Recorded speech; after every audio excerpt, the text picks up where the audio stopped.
Mortal Kombat 9 NetherRealm Studios ilgari Midway Games nomi bilan tanilgan kompaniya tomonidan ishlab chiqilgan va Warner Bros kompaniyasi tomonidan nashr etilgan ko'p platformali jangovar o'yin hisoblanadi.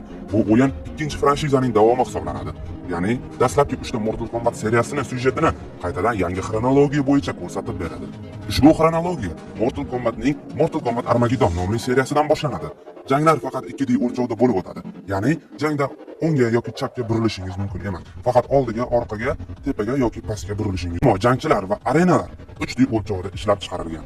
Mortal Kombat 9 o'yini 2011-yilda PlayStation 3 va Xbox 360 o'yin konsollari uchun ishlab chiqarilgan. 2012-yilda PS Vita'da portativ versiyasi paydo bo'ldi. O'sha yili PlayStation 3 va Xbox 360 konsollari uchun Mortal Kombat Complete Edition nomi bilan o'yinni kengaytirilgan nashri chiqdi. 2013-yilda Mortal Kombat 9 o'yini kompyuter platformasi uchun ham ishlab chiqarildi. Mortal Kombat 9 o'yini Mortal Kombat 4 o'yinidan keyingi kompyuter platformasi uchun chiqarilgan yagona o'yin hisoblanadi. O'yinning qolgan seriyalari kompyuter platformasi uchun ishlab chiqarilmagan. O'yinni ishlab chiqarishni o'yin ishlab chiqaruvchilaridan biri Ed Boon 2009-yilning yanvar oyida xabar bergan edi. 2009-yil 18-iyunda Ed Boon o'z Twitter sahifasida ishlab chiqarish guruhi Mortal Kombat 9 seriyasi uchun personajlarning harakatlanishi va harakatlanuvchi tasvir animatsiyasi ustida ishlayotganini e'lon qildi.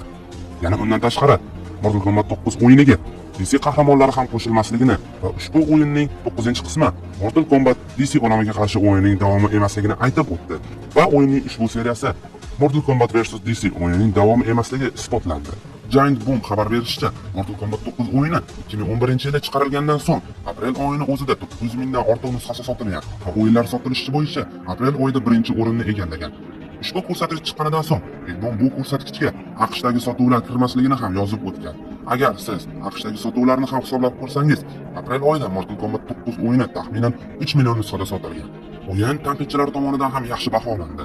Lenta.ru veb-sayti o'yinning zamonaviy grafikasini, personajlarning tashqi ko'rinishi va o'yinning o'zi qiziqarli va yuqori sifatli deb aytib o'tdi.